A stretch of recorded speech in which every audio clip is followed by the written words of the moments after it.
A Borg-Warner 35 transmission has 3 forward gear ratios and reverse. The selector lever works in a quadrant with 6 stations: park, reverse, neutral, drive, second, first. With D selected, the vehicle will move off in first gear, will change to second and then to third in accordance with road speed and engine load. Downshifts from third to second or second to first are also fully automatic, unless the driver resorts to kickdown. Kickdown changes are useful when short bursts of acceleration are required and occur at higher speeds than automatic changes. Automatic upshifts occur immediately accelerator pressure eases, following a kickdown.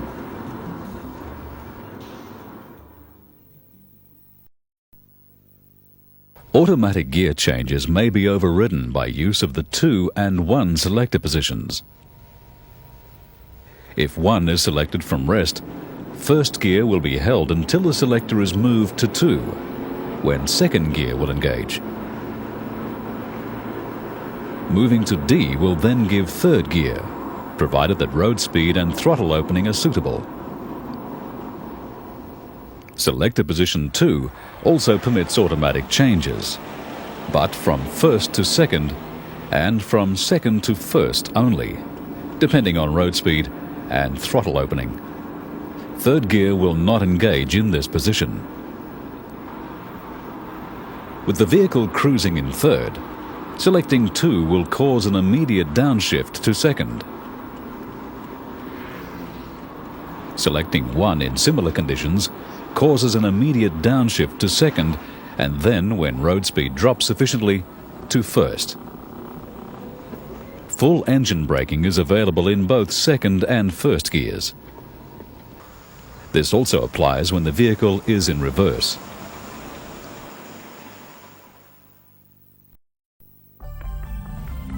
The planetary gear set is a Ravigno type with primary and secondary sun gears, primary and secondary planet pinions, and 1 ring gear.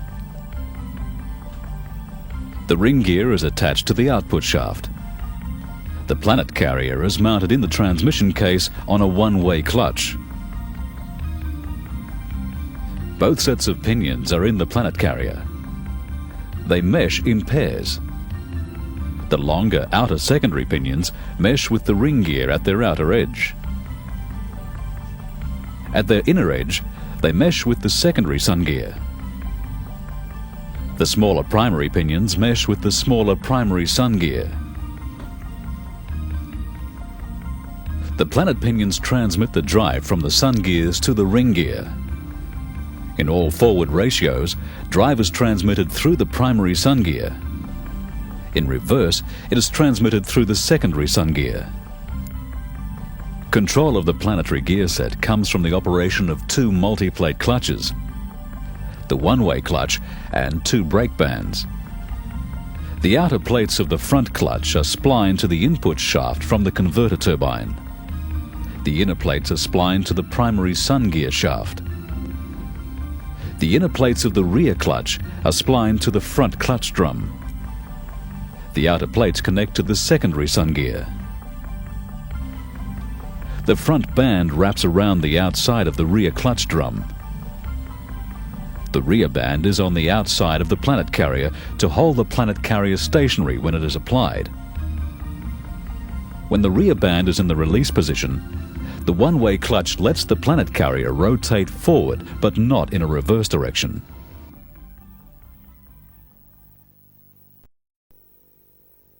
These are the components and control elements engaged in each gear range: the front clutch, the rear clutch, the front band, the rear band, and the one-way clutch.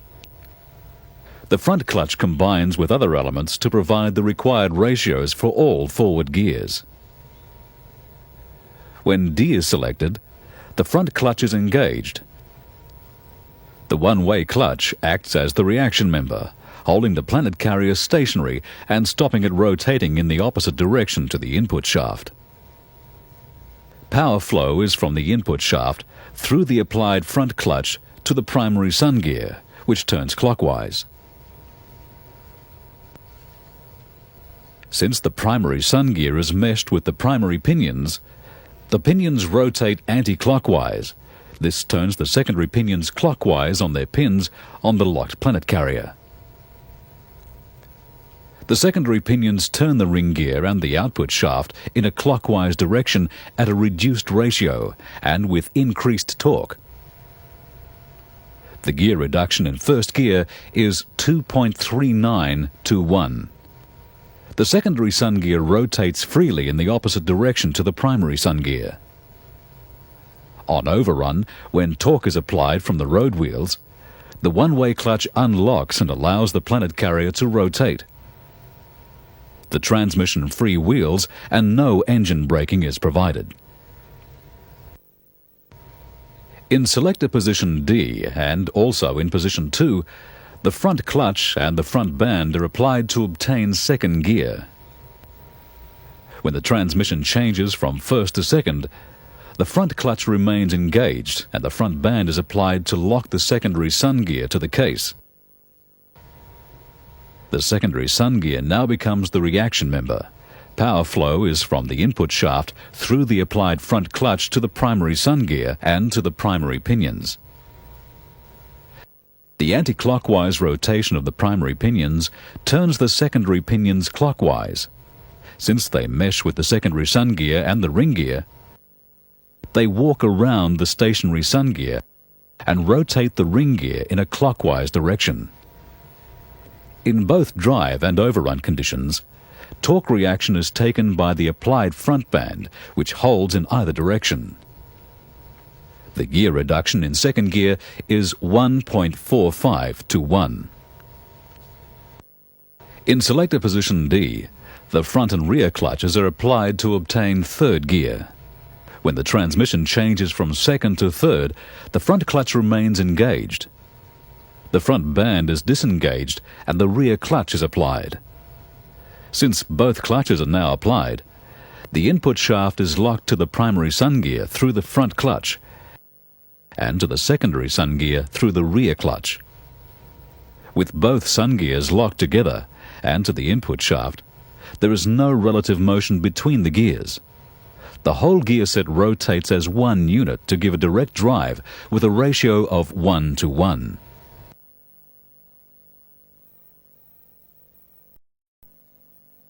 In selector position 1, the front clutch and the rear band are applied. Application of the rear band locks the planet carrier to the case.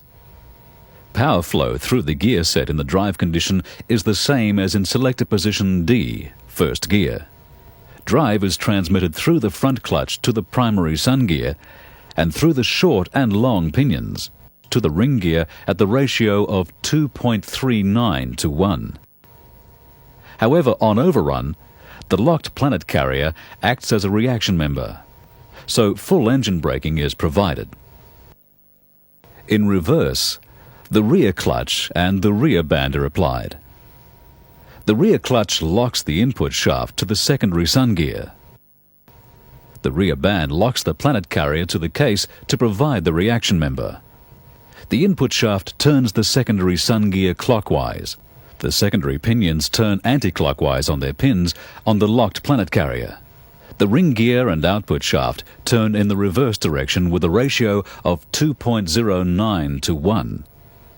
Full engine braking is provided on overrun.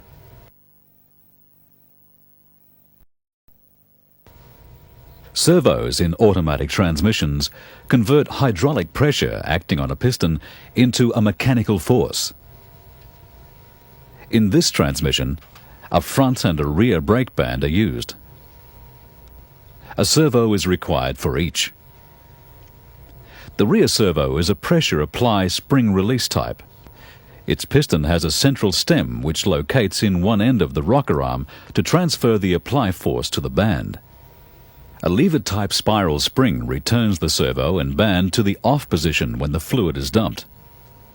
The rear band holds the planet carrier stationary when it is engaged. It is applied in drive ranges with low ratios.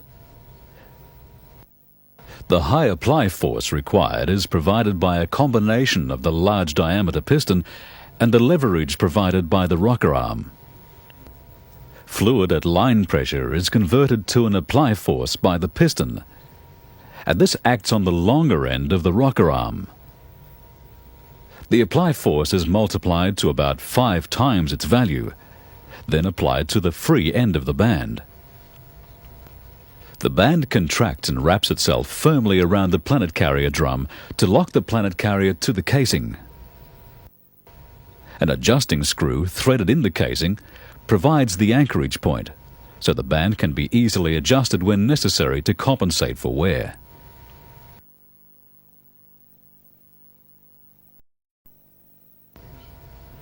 The front servo is a pressure apply, pressure release type with unequal piston areas. It is engaged with the front clutch to provide second gear and acts on a line spring steel band to lock the secondary sun gear to the casing. The apply force from the piston is transferred through its central stem and multiplied by the rocker arm with its leverage ratio approximately 3:1. This applies the band firmly when second gear is engaged. The apply fluid acts on the smaller piston area surrounding the hollow portion, which accommodates the return spring. If road speed is reduced, the 1-2 shift valve will move to the first gear position. This apply fluid will be exhausted at the 1-2 shift valve, letting the spring return the band to the off position. If road speed increases, the transmission will eventually upshift to third gear. This requires the rear clutch to engage, together with the already engaged front clutch. The front band must be released, but the apply fluid is not exhausted to provide this change. The apply fluid is retained. Then, when the 2-3 shift valve moves to supply fluid to the rear clutch, the same fluid is supplied to the release side of the front servo. Equal line pressures act on each side of the front servo piston, so the larger area on the release side generates greater force.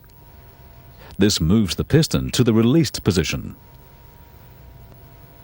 If the accelerator is depressed for kickdown or road speed drops off, retaining the apply fluid can provide a snap band application to re-engage second gear.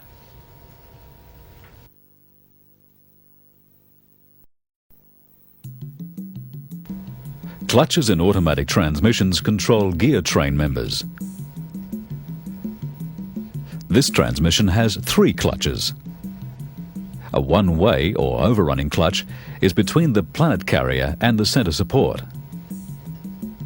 A multi-plate clutch is inside the drum attached to the input shaft, the front clutch. A multi-plate clutch is inside the drum attached to the secondary sun gear, the rear clutch. The one-way clutch is a sprag type. It locks the planet carrier to the center support whenever the carrier tends to turn in the opposite direction to the transmission input shaft. The inner race of the clutch is provided by an extension on the center support. The outer race is formed in the planet carrier. The equally spaced sprags are held together by a spring-loaded cage. It maintains them in the correct position and attitude.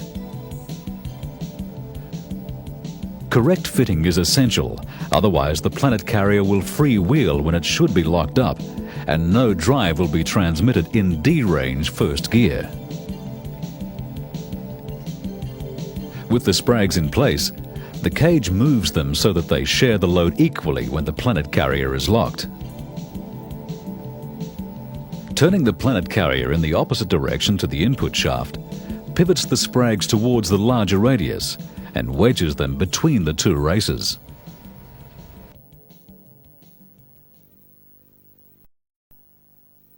The front clutch is a multi-plate type, engaged in all forward ratios.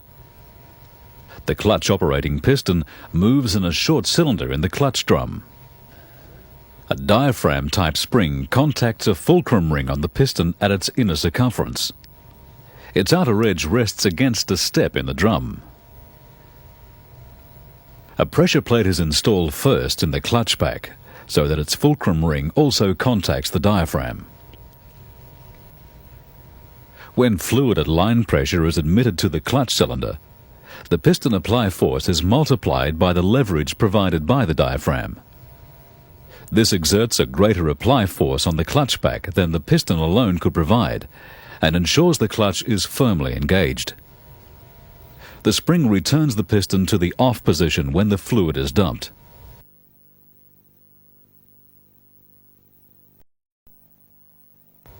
Two sets of plates make up the clutch pack: the driving plates and driven plates. The outer driving plates are flat. External splines locate in mating splines in the clutch drum. The inner driven plates have friction material bonded to them. Their splines mate with splines on the outside of a central hub, which is itself splined to the primary sun gear. The friction material can be treated fibre or reinforced paper. It may have a grooved surface to assist in wiping oil from between the plates when the clutch engages. The plates are loaded into the clutch drum against the pressure plate and are placed alternately to make up the pack. The central hub is installed to engage the inner plates, and the thrust washer placed in position. The large face of the input shaft acts as the final plate in the pack. The splines at its outer edge transmit the input torque to the clutch drum and the driving plates. The input shaft is retained in the drum by a large diameter snap ring. The number of plates installed determines the torque capacity of the clutch. Installing more plates increases torque capacity, but the clutch must always maintain its set clearance so the plates can separate from one another while in the released position.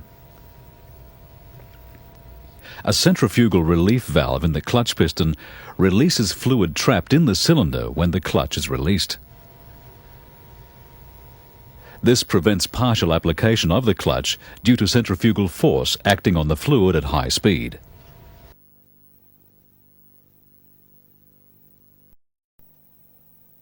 The rear clutch is similar in construction to the front clutch, but with a larger diameter piston and a coil-type return spring. This spring is compressed against the face of the clutch piston when fitted. The outer plates in this clutch are the driven plates and are splined to engage with the splines in the clutch drum as before. These plates may have a flat surface or a slightly dished or coned surface. The dished plates provide a cushioning effect, which assists with smooth engagement when the clutch is applied. The plates may be fitted as a pack, with the dishing in either direction, but all of the dishing must face the same way, or clearance may be compromised.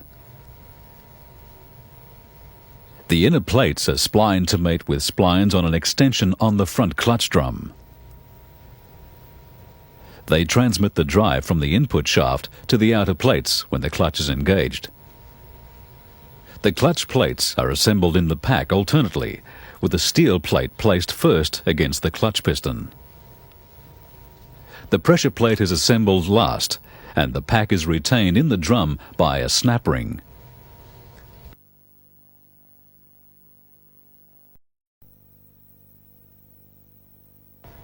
The hydraulic system has a crescent-type gear pump, a centrifugally operated hydraulic governor, and a control valve body assembly to regulate the pressure and direct fluid to the appropriate components. The pump is driven by tangs on the converter spout and operates whenever the engine is running. It supplies all the hydraulic requirements of the transmission during operation. The governor is driven by the transmission output shaft and provides a hydraulic pressure that varies with vehicle speed. This variable pressure is used by the valve body as one of the inputs to control upshifts and downshifts. The valve body has all the valves needed to control the transmission at all stages of operation. They are mostly spool-type valves, but disc and ball check valves are also used. Cylindrical spool valves have a number of distinguishing features. The lands are the raised portions of the valve, while the reduced diameter between each pair of lands is referred to as a valley. The face of each land is square and sharp to the land diameter. Some valves have a stem or extension on one end to locate a regulating or return spring or to limit valve travel. Sharp corners on lands keep out dirt particles and give the valve a self-cleaning action as it moves back and forth in the bore. There is only small clearance between lands and the bore for each valve, so they must be handled with care.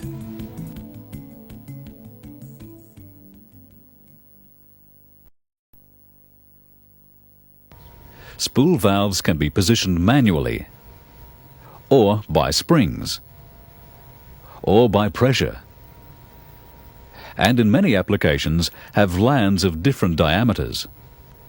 In this case, the different diameters result in a larger face area on land 1 than on land 2. This is known as a differential area. When fluid under pressure enters port B, this differential area creates a differential force. This moves the valve to the left since the force acting on land 1 is greater than the force on land 2. Alternatively, the valve could be moved by admitting fluid at port C. In both cases, the valve movement allows previously blocked fluid at D to flow between lands 3 and 4. It exhausts at E or passes to some other part of the system. If fluid pressure is removed from C, the valve remains stationary. Even if fluid is admitted at port A, no movement can occur as the areas on lands 2 and 3 are equal and both generate an equal force. The valve can only be moved back to its original position by introducing spring pressure or fluid pressure on the left-hand side of land 1.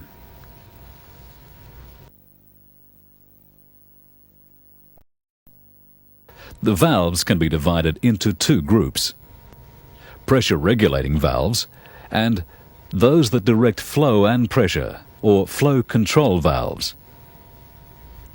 Spool-type valves are suitable for pressure regulation in automatic transmissions, as variable pressures are needed. In this regulating valve, the valve spring is compressed when pump or supply pressure is high enough.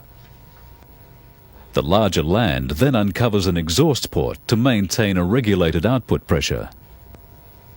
Similarly, with this regulating valve in a fluid circuit, the valve is forced downwards against its spring until it uncovers a port to another part of the circuit. Since the port is not fully uncovered, flow is restricted, which causes a pressure drop across it. Fluid pressure in this part of the circuit falls below that of the fluid being supplied. Once the port is fully uncovered, pressures on both sides of the valve become equal.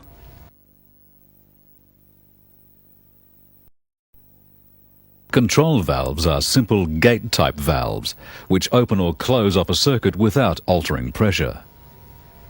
The manual valve connected to the gear lever is a control valve, which directs fluid to components when a drive range is selected. Control valves can also react to changes in pressure. This shift valve is held at the end of its bore by spring tension. It blocks the fluid under pressure at port A. The larger differential area at port C is subject to governor pressure. As road speed rises, the rising pressure forces the valve to the left, and fluid flows across from port A to port B. This can be directed to operate the next clutch or servo and change the transmission to a higher ratio. As road speed falls and governor pressure diminishes, the spring moves the valve back to cut off the fluid supply and the transmission downshifts.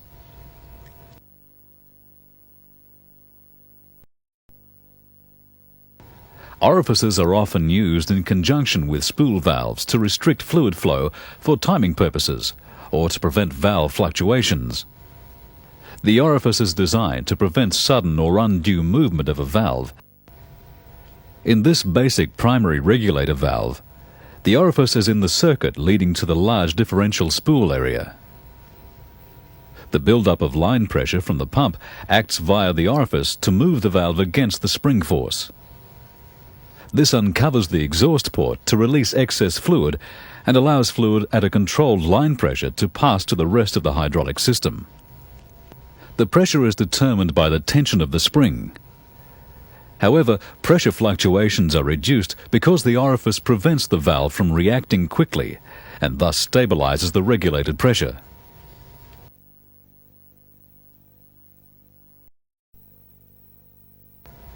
The hydraulic system of this transmission has a number of regulating and control valves. They can be identified in this hydraulic circuit diagram. This valve controls fluid pump output to maintain the required line pressure in the system. Line pressure is the highest pressure in the transmission. All other pressures are derived from it. This valve reduces line pressure to a low value for use in the torque converter and in the cooler and the lubrication circuits. This valve is positioned manually by the driver operating the selector lever. It's a control valve which directs line pressure in and out of circuits when each range is selected. This valve shares a common bore with the downshift or kickdown valve. Both are influenced by the downshift cam, connected by a Bowden cable to the accelerator linkage.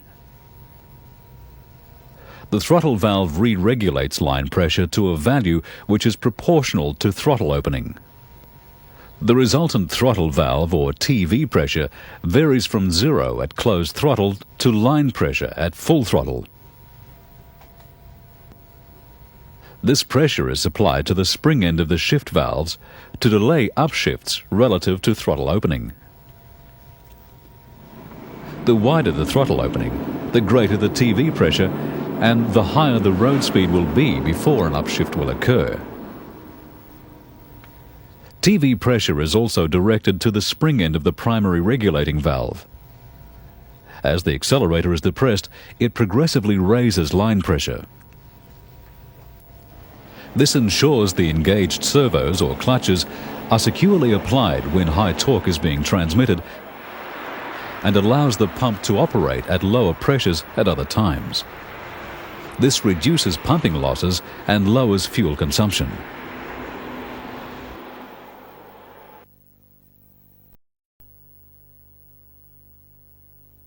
The 1-2 and 2-3 shift valves are control valves, which are supplied with line pressure from the manual valve.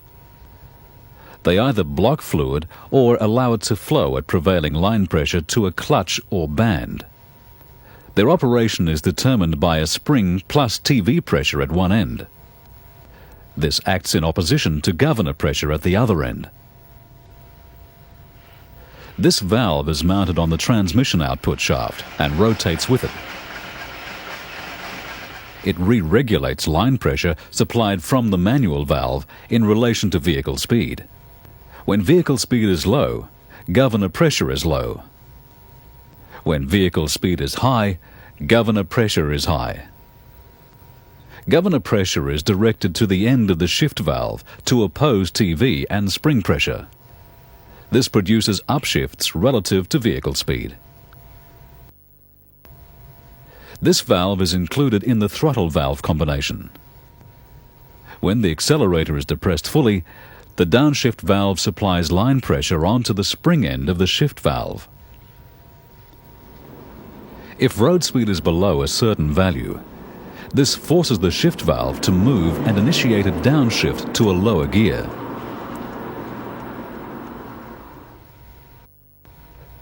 This valve is in the circuit to the release side of the front band servo.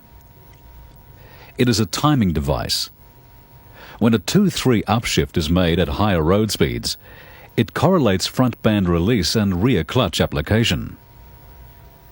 Conversely, it correlates rear clutch release and front band reapplication when a 3-2 downshift is made under similar conditions.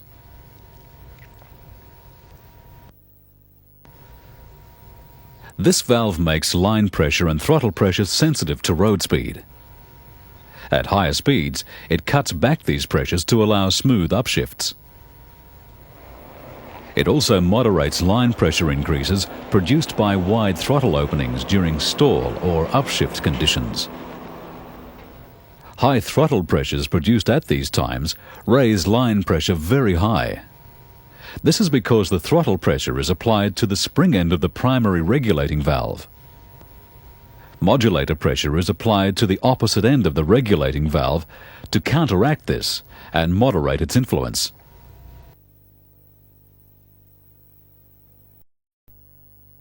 This is a summary of the basic action of the valves in the hydraulic system. The primary regulating valve maintains line pressure in the system. Line pressure is directed to the manual valve and to the throttle valve at all times. The secondary regulating valve determines the pressure in the converter and in the lubricating circuits. The manual valve directs line pressure to the shift valves and to the governor valve. The shift valves direct line pressure to the band and clutch servos. Governor pressure is directed to one end of the shift valves, while throttle valve pressure is directed to the other end. Throttle pressure is also directed to the spring end of the primary regulating valve to boost line pressure as required.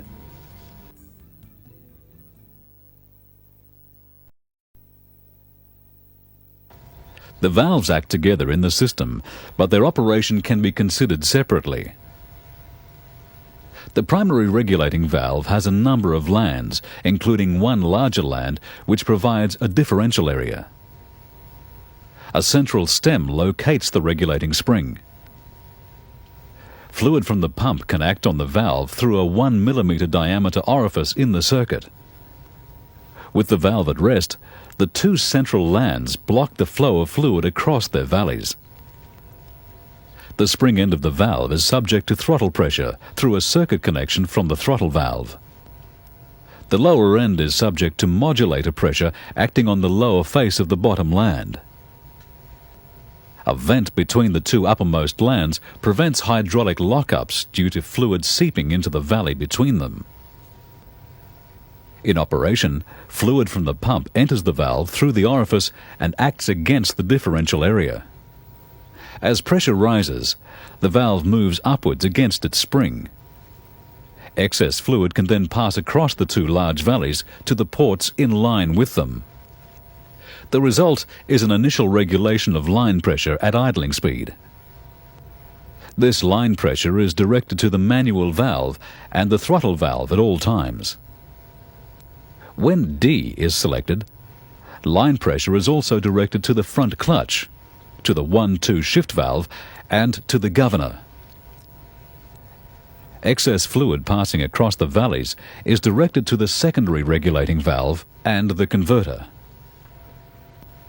Fluid from the lower port of the primary regulator valve acts on the end face of the secondary regulating valve.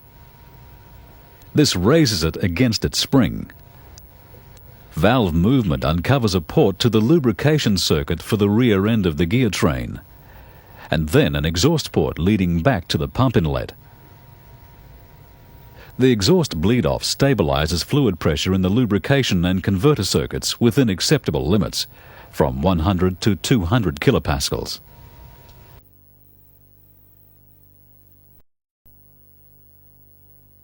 Line pressure needs to vary in step with accelerator position and vehicle speed. That requires extra control over the primary regulating valve. High line pressure will hold a band or apply a clutch securely to prevent slippage when the accelerator is depressed and high torque is transmitted. Once the vehicle is moving and the transmission is upshifting, less torque is transmitted, so lower line pressure is adequate. Applying throttle pressure to the spring end of the primary regulating valve lifts line pressure. Applying modulator pressure to the opposite end reduces it. Line pressure is supplied to the throttle valve at all times, and throttle pressure is derived from it. At closed throttle, the throttle valve is at rest and line pressure is blocked off by a land. Throttle pressure is zero. Depressing the accelerator transfers movement through the kickdown valve and spring. This opens the throttle valve and the land uncovers the line pressure port. Fluid at line pressure is now metered into the throttle valve circuits and a TV pressure is quickly established. It extends through the orifice to the valve reaction area. This tends to close the valve against the spring force, minimizing pressure fluctuations. A balance is established to produce a TV pressure relative to the accelerator position. TV pressure can vary from 0 to around 1200 kilopascals. TV pressure is directed back through the circuits to the spring end of the primary regulator valve. It helps the spring oppose the force of fluid acting on the valve's differential area via the orifice. TV pressure holds the primary regulator valve down to increase line pressure according to throttle opening. This ensures clutch and band apply forces are maintained in step with throttle position.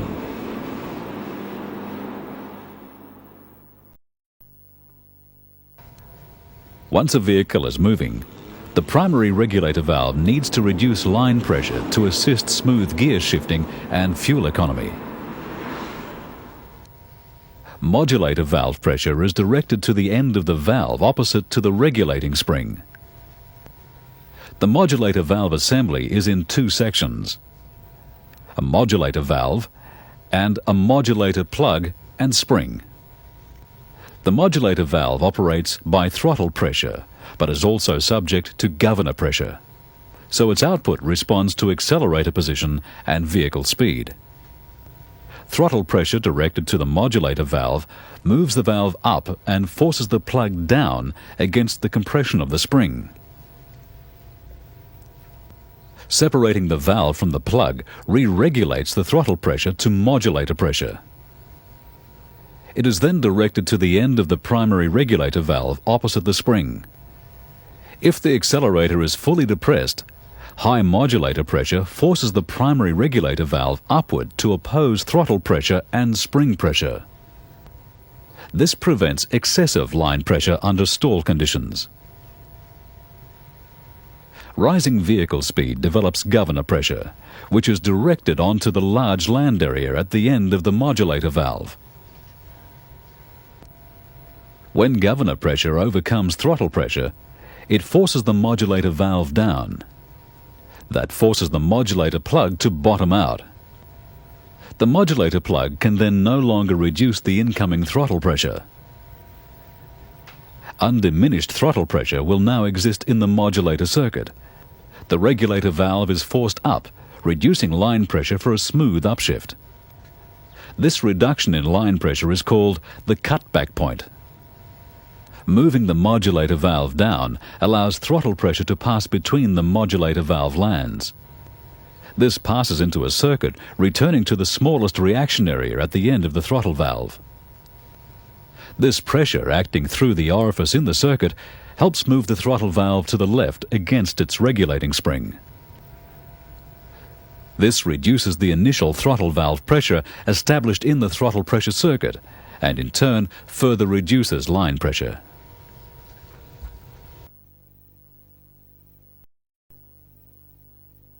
When D range is selected, the manual valve directs fluid at line pressure to the front clutch, which remains applied in all forward gears. Fluid is also directed to the governor and the 1-2 shift valve, where it is blocked at a differential area. A separate circuit from the manual valve directs line pressure to a differential area of the 2-3 shift valve. This is held in the downshifted or 2 position by a combination of the differential force and the spring force. The 1-2 shift valve is in two sections.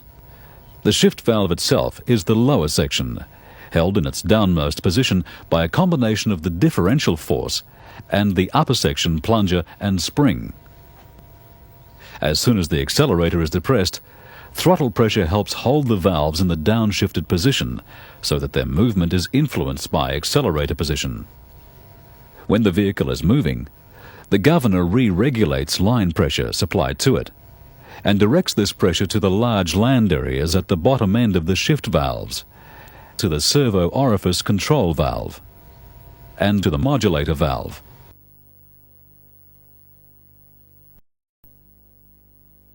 The governor is in two sections: the valve and its spring, and a central stem and bob weight retained by a C-clip.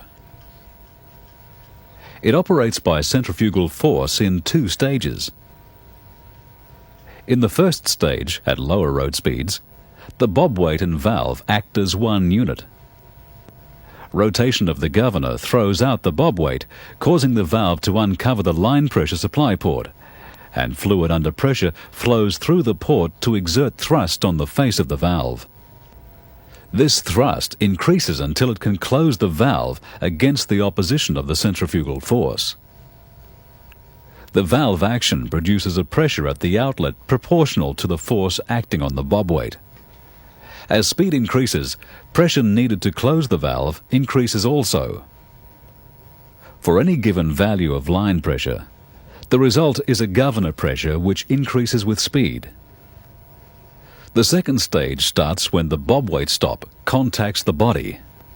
Balance between opening and closing the valve is now achieved by the centrifugal effect on the valve and the fluid acting on its pressure face.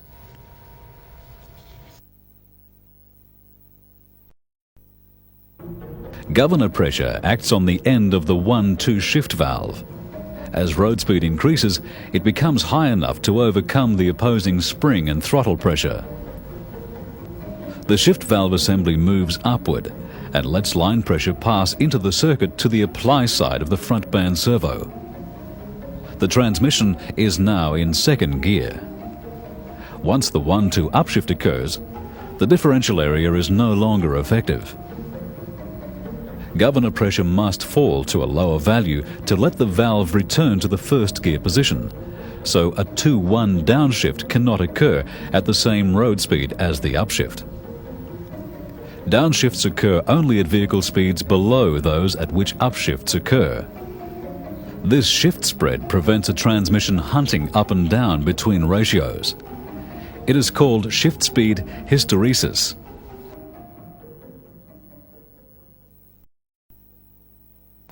Additional force can be provided to produce a 2-1 downshift under kickdown conditions. This is provided by the kickdown portion of the kickdown throttle valve combination.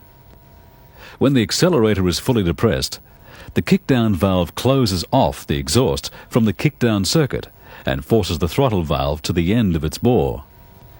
The throttle valve can then no longer regulate the incoming line pressure. Throttle pressure now becomes equal to line pressure and passes into the kickdown circuit, leading to the kickdown port at the 1-2 shift valve. Fluid passes across the valley area and onto the spring end of the plunger. The force this provides overcomes governor pressure and returns the shift valve to the first gear position. This releases the front band by opening its apply circuit and exhausting the apply fluid back to the pan. As road speed rises, governor pressure increases. It acts on the large differential area on the bottom land, so governor pressure will become high enough to force the valve upward and overcome kickdown pressure. This keeps engine RPM within safe limits in the automatic range.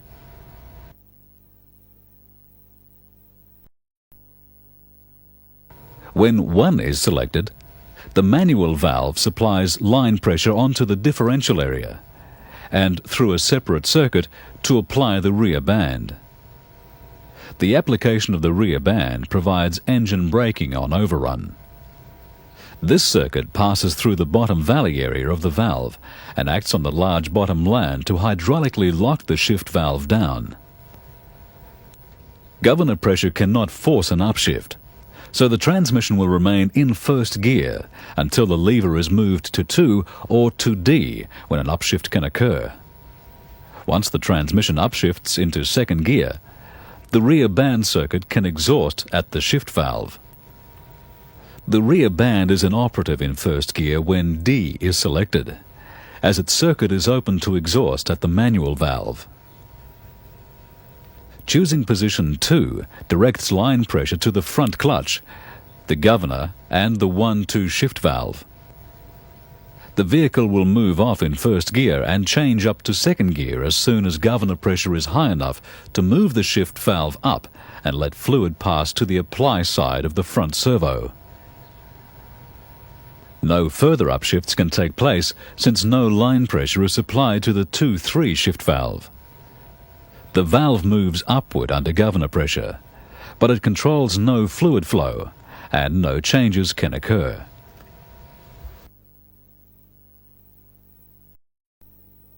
The 2-3 shift valve assembly consists of the shift valve, its spring, and a throttle pressure regulating plug. In D range in second gear, line pressure from the manual valve is applied onto a differential area.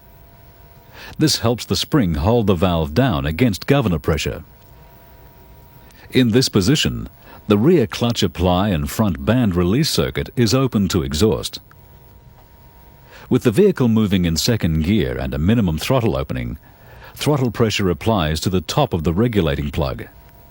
But then, throttle pressure is too low to move the regulating plug downwards. The only forces opposing governor pressure are the spring and the line pressure on the differential area land. A 2-3 upshift occurs at relatively low vehicle speed. With the vehicle in second gear, at higher throttle openings, higher throttle pressure moves the plug down towards the shift valve. This re-regulates the throttle pressure to a lower value so that it can act on the top land of the shift valve. This helps the spring control the shift points relative to accelerator position at lower vehicle speeds. As soon as governor pressure is high enough to overcome the opposing forces, the valve upshifts into top gear position. Fluid at line pressure flows across to apply the rear clutch.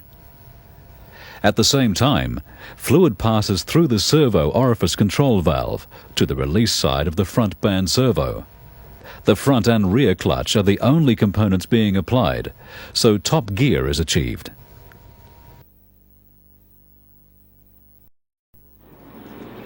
The servo orifice control valve is a timing device.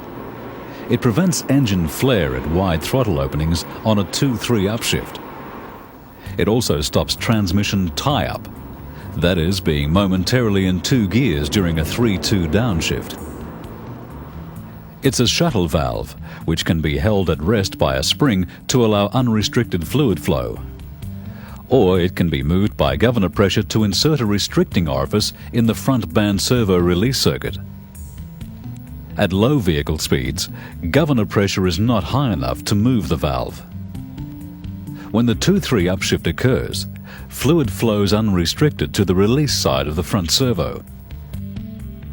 This type of shift occurs at light throttle openings, so the rapid clutch and band actuation does not cause engine flare. At wider throttle openings, vehicle speeds are higher before an upshift occurs. So governor pressure will have built up enough to move the valve, so fluid must now pass through the orifice. This slows the release at the front band and ensures the rear clutch is fully applied and able to transmit torque as the band comes off. This prevents engine flare. On a downshift at high vehicle speeds, the orifice slows the release of fluid from the release side of the front servo and therefore the reapplication of the front band. Then the rear clutch comes off as the band is applied, preventing a lockup in the transmission. When a 3-2 kickdown downshift is required, the fully depressed throttle stops the throttle valve regulating the incoming line pressure. Throttle pressure becomes equal to line pressure. Fluid at line pressure passes through the kickdown valve and acts on the top land of the 2-3 shift valve. If road speed and governor pressure are low enough, the force provided will move the valve down and effect a change to second gear. Then if road speed rises enough, governor pressure will overcome the opposing forces and move the shift valve upwards. If road speed is above a certain minimum, a downshift is denied, preventing over-revving.